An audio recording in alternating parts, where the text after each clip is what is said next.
mashaariic horumarineed oo dowladda Ciraaq ay ka sameynayso Soomaaliya waxa ay la qaateen mas'uuliyiin ka tirsan dowladda Soomaaliya. kulankan oo ka dhacay xarunta wasaaradda howlaha guud iyo gaadiidka ee xukuumadda Soomaaliya ayaa waxaa ka qayb galay wasiirka wasaaradda howlaha guud iyo gaadiidka Muxudiin Maxamed Kaalmooni iyo mas'uuliyiin kale oo ka tirsan dowladda Soomaaliya. kulanka waxaa heese lagu ammaanayay xiriirka labada dhinac ee dowladaha Ciraaq iyo Soomaaliya kusoo bandhigay bahda fanaaniinta Soomaaliyeed oo qayb ka ahaa ka qaybgalayaashii kulankii maanta dhacay. agaasimaha wasaaradda howlaha guud iyo gaadiidka ee xukuumadda Soomaaliya Maxamed Cusmaan Cali Dayaxtuur oo ugu horreyn kulanka khudbad ka jeediyay ayaa waxa uu sharaxayaa ujeedka kulanka maanta la isugu yimid iyo waxyaabaha looga hadlay.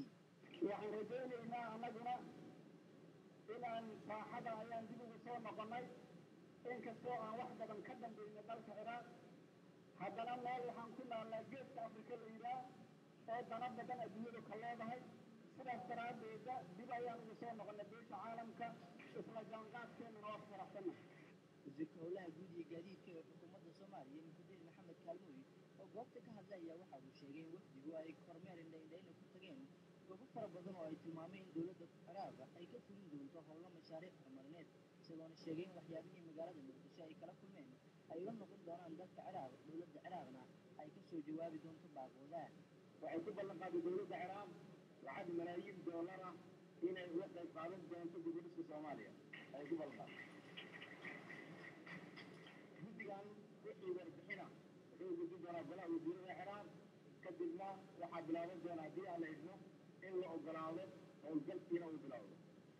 waxaa la soo tusiyey khubaradan martidan oo isugu jira khubaro iyo agaasimayaal guud iyo la taliyayaal iyo injineero isugu jira dhammaan ama wax badan oo ka mid ah waxyaabihii naga burbursanaa hadday wasaarada ahaayeen hadday wakaalada ahaayeen haddii airboor iyo dekada hadday ahaayeen.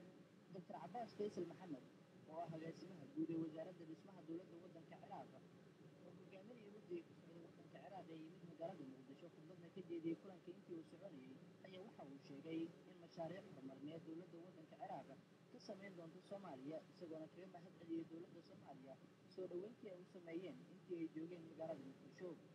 Axmed Cali Maxamed, Universal TV, Muqdisho.